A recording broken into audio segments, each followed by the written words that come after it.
ನಮಸ್ಕಾರ ಎಲ್ಲರಿಗೂ. ಮಾಲ್ವಿಕಾ ಸ್ಪಿರಿಚುವಲ್ ಚಾನೆಲ್ಗೆ ಸ್ವಾಗತ. ಇಂದು ಕಾಲಾಷ್ಟಮಿ, ಕಾಲಭೈರವನ ದಿನ. ಪ್ರತಿ ತಿಂಗಳು ಅಷ್ಟಮಿಯ ದಿನ ಕಾಲಭೈರವನ ಆರಾಧನೆ ಮಾಡುತ್ತಾರೆ. ಇಂದು ಭಗವಾನ್ ಶಿವನ ರುದ್ರ ಅವತಾರವಾದ ಕಾಲಭೈರವನ ಬಗ್ಗೆ ತಿಳಿಯೋಣ. ಹಿಂದೂ ಪುರಾಣದ ಪ್ರಕಾರ ಒಮ್ಮೆ ಭಗವಾನ್ ವಿಷ್ಣು ಮತ್ತು ಭಗವಾನ್ ಬ್ರಹ್ಮರು ಯಾರು ಶ್ರೇಷ್ಠ ಮತ್ತು ಯಾರು ಶಕ್ತಿಶಾಲಿ ಎಂಬ ಬಗ್ಗೆ ಚರ್ಚೆಯನ್ನು ತೊಡಗಿದರು. ಬ್ರಹ್ಮನು ಅಹಂಕಾರದಿಂದ ವಿಷ್ಣುವಿಗೆ ತಾನು ಸರ್ವೋಚ್ಚ, ಸೃಷ್ಟಿಕರ್ತ, ಶ್ರೇಷ್ಠ ಮತ್ತು ಅತ್ಯಂತ ಶಕ್ತಿಶಾಲಿ ಎಂದು ಹೇಳಿದನು ಮತ್ತು ಅವನನ್ನು ಮೊದಲು ಪೂಜಿಸಬೇಕು ಎಂದು ಹೇಳಿದನು. ಬ್ರಹ್ಮ ಯೋಚಿಸಿದನು, ನನಗೆ 5 ತಲೆಗಳಿವೆ, ಶಿವನಿಗೂ 5 ತಲೆಗಳಿವೆ, ಶಿವನು ಮಾಡುವ ಎಲ್ಲವನ್ನು ನಾನು ಮಾಡಬಲ್ಲೆ ಎಂದು ಹೇಳಿದನು. ಬ್ರಹ್ಮನಿಗೆ ಸ್ವಲ್ಪ ಅಹಂಕಾರವಾಯಿತು. ಅವನು ತನ್ನ ಕರ್ತವ್ಯವನ್ನು ಮರೆಯಲು ಪ್ರಾರಂಭಿಸಿದನು ಮತ್ತು ಶಿವನು ಮಾಡಬೇಕಾಗಿದ್ದಲ್ಲಿ ಹಸ್ತಕ್ಷೇಪ ಮಾಡಲು ಪ್ರಾರಂಭಿಸಿದನು. ಶಿವನು ಸ್ವಲ್ಪ ಸಮಯ ತಾಳ್ಮೆಯಿಂದ ಇದನ್ನೆಲ್ಲ ಗಮನಿಸಿದನು. ಶಿವನು ಮಧ್ಯಪ್ರವೇಶಿಸಿ ಕ್ರಮ ಕೈಗೊಳ್ಳಬೇಕಾಗಿತ್ತು. ಇದನ್ನು ಬ್ರಹ್ಮನು ತಿರಸ್ಕರಿಸಿದನು. ಅವನು ಇತರ ಎಲ್ಲ ದೇವರುಗಳಿಗಿಂತ ಶ್ರೇಷ್ಠ ಮತ್ತು ಹೆಚ್ಚು ಶಕ್ತಿಶಾಲಿ ಮತ್ತು ಅವನು 5 ತಲೆಗಳನ್ನು ಹೊಂದಿದ್ದಾನೆ ಎಂದು ಘೋಷಿಸಿದನು. ಇದನ್ನು ಕೇಳಿದ ನಂತರ ಶಿವನು ಕೋಪಗೊಂಡನು ಮತ್ತು ಅವನು ತನ್ನ ಬೆರಳಿನಿಂದ ಒಂದು ಸಣ್ಣ ಉಗುರನ್ನು ತೆಗೆದನು ಮತ್ತು ಬ್ರಹ್ಮನ ಮೇಲೆ ಎಸೆದನು. ಈ ಉಗುರು ಕಾಲಭೈರವನ ರೂಪವನ್ನು ಪಡೆದುಕೊಂಡಿತು. ಅವನು ನೇರವಾಗಿ ಬ್ರಹ್ಮನ ಬಳಿಗೆ ಹೋಗಿ ಅವನ ತಲೆಯನ್ನು ಕತ್ತರಿಸಿದನು. ಬ್ರಹ್ಮನ ತಲೆಯನ್ನು ಕತ್ತರಿಸಲು ಒಂದು ಕಾರಣವಿದೆ. ಬ್ರಹ್ಮನು ತನ್ನ 5ನೇ ಅಹಂಕಾರ ತಲೆಯನ್ನು ಬಳಸಿ ಶಿವನನ್ನು ಅವಮಾನಿಸಿದನು. ಉಳಿದ ಬ್ರಹ್ಮದೇವರ 4 ತಲೆ ಶಿವನನ್ನು ಅತಿಥಿಯಾಗಿ ಬ್ರಹ್ಮನ ನಿವಾಸಕ್ಕೆ ಬಂದಾಗ ಶಿವನನ್ನು ಹೊಗಳಿದರು. ಬ್ರಹ್ಮನ ಅಹಂಕಾರ ನಾಶವಾಗಿ ಜ್ಞಾನೋದಯವಾಯಿತು. ಅವರು ಬ್ರಹ್ಮಾಂಡದ ಪ್ರಯೋಜನಕ್ಕಾಗಿ ಮಾತ್ರ ಕೆಲಸ ಮಾಡುವುದಾಗಿ ಭರವಸೆ ನೀಡಿದರು ಮತ್ತು ಶಿವನಿಗೆ ಆಳವಾಗಿ ಕೃತಜ್ಞರಾಗಿದ್ದರು. ಎಲ್ಲ ದೇವರುಗಳು ಶಿವನನ್ನು ತನ್ನ ಮೂಲ ಸ್ವರೂಪಕ್ಕೆ ಮರಳುವಂತೆ ಕೇಳಿಕೊಂಡರು. ಬ್ರಹ್ಮನ ತಲೆಬುರುಡೆಯು ಕಾಲಭೈರವನ ಕೈಯಲ್ಲಿ ಸಿಕ್ಕಿ ಹಾಕಿಕೊಂಡಿತು. ಬ್ರಹ್ಮನ ತಲೆಯೊಂದರ ಶಿರಚ್ಛೇದ ಮಾಡಿದ ಶಿವನು ಬ್ರಹ್ಮಹತ್ಯೆ ಪಾಪವನ್ನು ಸ್ವೀಕರಿಸುತ್ತಿದ್ದನು. ಈ ಪಾಪದ ಪ್ರಾಯಶ್ಚಿತ್ತವಾಗಿ ಅವನು ಕಪಾಲಿ ರೂಪ ತೆಗೆದುಕೊಂಡನು ಮತ್ತು ತಲೆಬುರುಡೆಯನ್ನು ಭಿಕ್ಷೆಯ ಬಟ್ಟಲನ್ನು ಮಾಡಿ ಇಡೀ ಪ್ರಪಂಚಾದ್ಯಂತ ಅಲೆದಾಡಿದನು. ಕಾಶಿಯನ್ನು ತಲುಪಿದ ನಂತರ ಬ್ರಹ್ಮನ ತಲೆಬುರುಡೆಯು ಕಾಲಭೈರವನ ಅಂಗೈಯಿಂದ ಬೀಳುತ್ತದೆ. ಈಗ ಆ ಸ್ಥಳ ಕಪಾಲಮೋಚನ ಎಂದು ಕರೆಯಲಾಗುತ್ತೆ. ಬ್ರಹ್ಮನ ತಲೆಬುರುಡೆಯು ಕಣ್ಮರೆಯಾಯಿತು. ಇಲ್ಲಿಯವರೆಗೆ ಭೈರವ ಯಾವಾಗಲೂ ತನ್ನ ಕೈಯಲ್ಲಿ ಬ್ರಹ್ಮನ ತಲೆಬುರುಡೆಯನ್ನು ಹಿಡಿದಿರುವುದಾಗಿ ತೋರಿಸಲಾಗುತ್ತದೆ. ಭೈರವ ಎಂದರೆ ಭಯಾನಕ ಅಥವಾ ಭಯಂಕರ ರೂಪ ಎಂದು ಅರ್ಥ. ಅವನು ತನ್ನ ಭಕ್ತರನ್ನು ಶತ್ರುಗಳಿಂದ ರಕ್ಷಿಸುವ ಭಗವಂತ ಮತ್ತು ಆಂತರಿಕ ಶತ್ರುಗಳಾದ ದುರಾಸೆ, ಕಾಮ, ಕೋಪ ಮತ್ತು ಎಲ್ಲ ಇತರ ನಕಾರಾತ್ಮಕ ಭಾವನೆಗಳ ಹಿಂದೆ ರಕ್ಷಿಸುವ ಭಗವಂತ. ಈ ಶತ್ರುಗಳು ಅಪಾಯಕಾರಿ, ಯಾಕಂದರೆ ಅವರು ಎಂದಿಗೂ ಮನುಷ್ಯರನ್ನು ದೇವರನ್ನು ಹುಡುಕಲು ಅನುಮತಿಸುವುದಿಲ್ಲ. ಭೈರವ ಎಂದರೆ ಭೂ ಎಂದರೆ ಸೃಷ್ಟಿ, ರಾ ಎಂದರೆ ಸಂರಕ್ಷಣೆ ಮತ್ತು ವಾ ಎಂದರೆ ವಿನಾಶ. ಭೈರವ ಈ ಎಲ್ಲ ಶಕ್ತಿಗಳ ಸಂಯೋಜನೆ ಎಂದು ನಂಬಲಾಗಿದೆ. ಅವನು ಭೈರವನು ನಾಶ ಮಾಡುವವನು ಅಥವಾ ಭಯವನ್ನು ಮೀರಿದವನು ಎಂದು ಕರೆಯಲಾಗುತ್ತದೆ.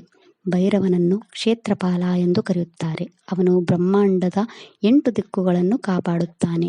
ಶಿವ ದೇವಾಲಯಗಳಲ್ಲಿ ದೇವಾಲಯವನ್ನು ಮುಚ್ಚಿದಾಗ ಭೈರವನ ಮುಂದೆ ಕೀಲುಗಳನ್ನು ಇಡಲಾಗುತ್ತದೆ.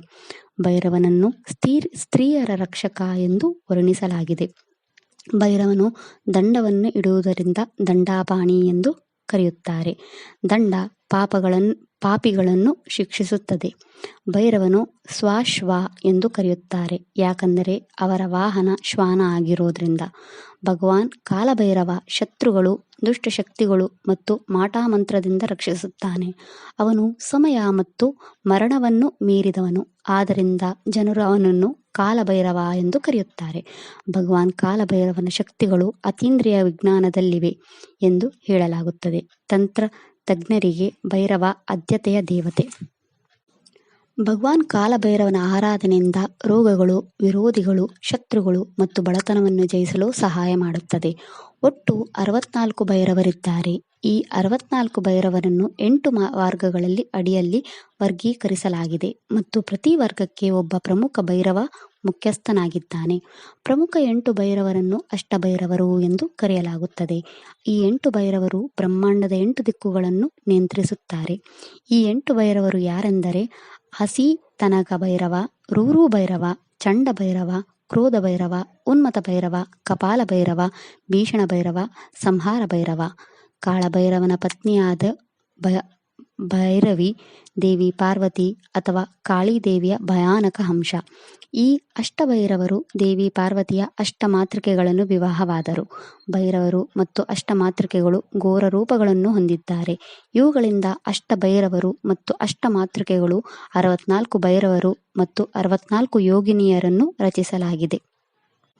ಭೈರವರೆಲ್ಲರೂ ಕಾಲಭೈರವ ಎಂದು ಕರೆಯಲ್ಪಡುವ ಮಹಾಭೈರವನ ಆಳ್ವಿಕೆ ಮತ್ತು ನಿಯಂತ್ರಿಸಲ್ಪಡುತ್ತಾರೆ. ಈ ಬ್ರಹ್ಮಾಂಡದ ಸಮಯದ ಸರ್ವೋಚ್ಚ ಆಡಳಿತಗಾರರು.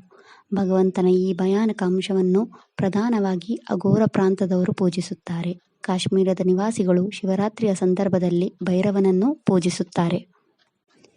8 ಭೈರವರು ಪಂಚಭೂತಗಳಾದ ಆಕಾಶ, ಗಾಳಿ, ಬೆಂಕಿ, ನೀರು ಮತ್ತು ಭೂಮಿ ಎಂದು ಪ್ರತಿನಿಧಿಸುತ್ತಾರೆ ಮತ್ತು ಇತರ 3 ಸೂರ್ಯ, ಚಂದ್ರ ಮತ್ತು ಆತ್ಮವನ್ನು ಪ್ರತಿನಿಧಿಸುತ್ತಾರೆ. 8 ಭೈರವರಲ್ಲಿ ಪ್ರತಿಯೊಂದು ನೋಟದಲ್ಲಿ ವಿಭಿನ್ನವಾಗಿವೆ, ವಿಭಿನ್ನ ಆಯುಧಗಳನ್ನು ಹೊಂದಿವೆ, ವಿಭಿನ್ನ ವಾಹನಗಳನ್ನು ಹೊಂದಿವೆ ಮತ್ತು ಅವರು ಅಷ್ಟಲಕ್ಷ್ಮಿಗಳನ್ನು ಪ್ರತಿನಿಧಿಸುವ 8 ವಿಧವಾದ ಸಂಪತ್ತನ್ನು ಅವರ ಭಕ್ತರಿಗೆ ಅನುಗ್ರಹಿಸುತ್ತಾರೆ. ಅವನ ಒಂದು ರೂಪವನ್ನು ಸ್ವರ್ಣ ಆಕರ್ಷಣ ಭೈರವ ಎಂದು ಕರೆಯಲಾಗುತ್ತದೆ. ಈ ರೂಪದಲ್ಲಿ ಅವನು ಕೆಂಪು ಅಥವಾ ನೀಲಿ ಮೈಬಣ್ಣವನ್ನು ಹೊಂದಿದ್ದಾನೆ ಮತ್ತು ಚಿನ್ನದ ಉಡುಪನ್ನು ಧರಿಸುತ್ತಾರೆ. ಅವನ ತಲೆಯ ಮೇಲೆ ಚಂದ್ರನಿದ್ದಾನೆ. ಅವನಿಗೆ 4 ಕೈಗಳಿವೆ, ಅದರಲ್ಲಿ ಒಂದು ಅವನು ಚಿನ್ನದ ಪಾತ್ರೆಯನ್ನು ಹಿಡಿದಿದ್ದಾನೆ. ಅವನು ಸಂಪತ್ತು ಮತ್ತು ಸಮೃದ್ಧಿಯನ್ನು ನೀಡುತ್ತಾನೆ. ಮಂಗಳವಾರದಂದು ಸ್ವರ್ಣ ಆಕರ್ಷಣ ಭೈರವ ಪೂಜೆಯನ್ನು ತ್ವರಿತ ಫಲಿತಾಂಶವನ್ನು ನೀಡುತ್ತದೆ. ಎಲ್ಲ ಶಿವಾಲಯ ದೇವಾಲಯಗಳಲ್ಲಿ ನಿಯಮಿತ ಪೂಜೆ ವಿಧಾನಗಳು ಸೂರ್ಯನಿಂದ ಪ್ರಾರಂಭವಾಗಿ ಭೈರವನಿಂದ ಕೊನೆಗೊಳ್ಳುತ್ತವೆ. ಭಕ್ತರು ತುಪ್ಪದ ಅಭಿಷೇಕ, ಕೆಂಪು ಹೂವುಗಳು, ತುಪ್ಪದ ದೀಪ, ಮುರಿಯದ ತೆಂಗಿನಕಾಯಿ, ಜೇನುತುಪ್ಪ, ಬೇಯಿಸಿದ ಆಹಾರ, ಸಿಂಧೂರ, ಕಪ್ಪು ಎಳ್ಳು ಬೀಜಗಳನ್ನು, ನಾರಿನ ಹಣ್ಣುಗಳನ್ನು ಅರ್ಪಿಸುತ್ತಾರೆ. ಭೈರವನನ್ನು ಪ್ರಾರ್ಥಿಸಲು ಸರಿಯಾದ ಸಮಯ ಮಧ್ಯರಾತ್ರಿ ಎಂದು ಹೇಳಲಾಗುತ್ತದೆ. ಶುಕ್ರವಾರ ಮಧ್ಯರಾತ್ರಿ ಭೈರವ ಮತ್ತು ಅವನ ಪತ್ನಿ ಭೈರವಿ ತಮ್ಮ ಭಕ್ತಾದಿಗಳಿಗೆ ದರ್ಶನ ನೀಡುತ್ತಾರೆ ಎಂದು ಹೇಳಲಾಗುತ್ತದೆ.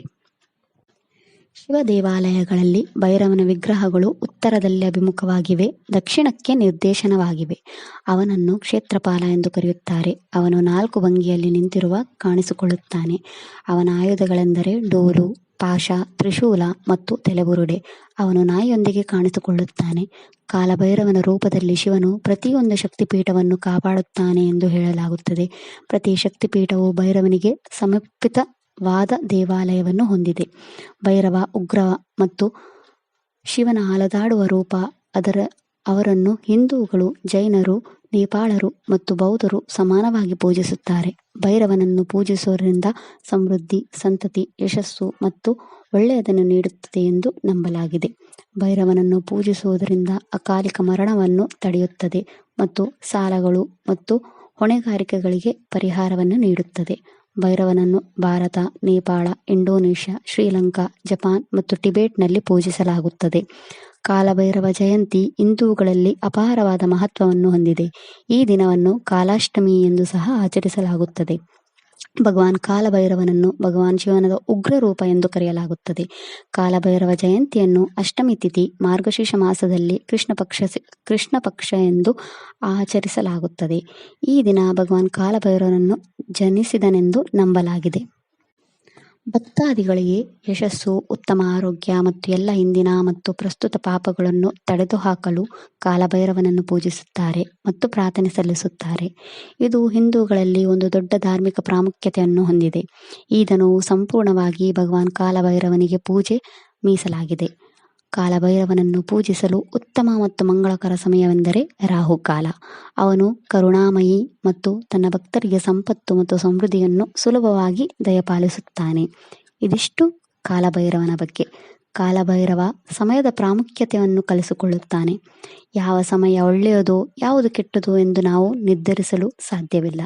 ನಾವು ಸಮಯವನ್ನು ಸರಿಯಾದ ರೀತಿಯಲ್ಲಿ ಬಳಸಿಕೊಳ್ಳಬೇಕು ಎಂದು ಕಾಲಭೈರವ ನೆನಪಿಸುತ್ತಾನೆ. ಇಂದು ಶುಕ್ರವಾರ ಕಾಲಾಷ್ಟಮಿ. ಇಂದು ಕಾಲಭೈರವ ಮತ್ತು ಭೈರವಿ ದೇವಿಯ ಆಶೀರ್ವಾದ ಪಡೆಯೋಣ. ಕಾಲಭೈರವನ ಗಾಯತ್ರಿ ಮಂತ್ರದಿಂದ ಈ ವಿಡಿಯೋ ಮುಗಿಸ್ತಾ ಇದ್ದೀನಿ. ವಿಡಿಯೋ ಇಷ್ಟ ಆದರೆ ಲೈಕ್ ಮಾಡಿರಿ, ಶೇರ್ ಮಾಡಿರಿ, ಚಾನೆಲ್ನ ಸಬ್ಸ್ಕ್ರೈಬ್ ಮಾಡಿರಿ.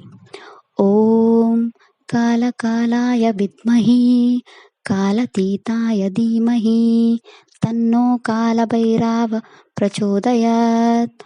ॐ कालभैरवाय नमः।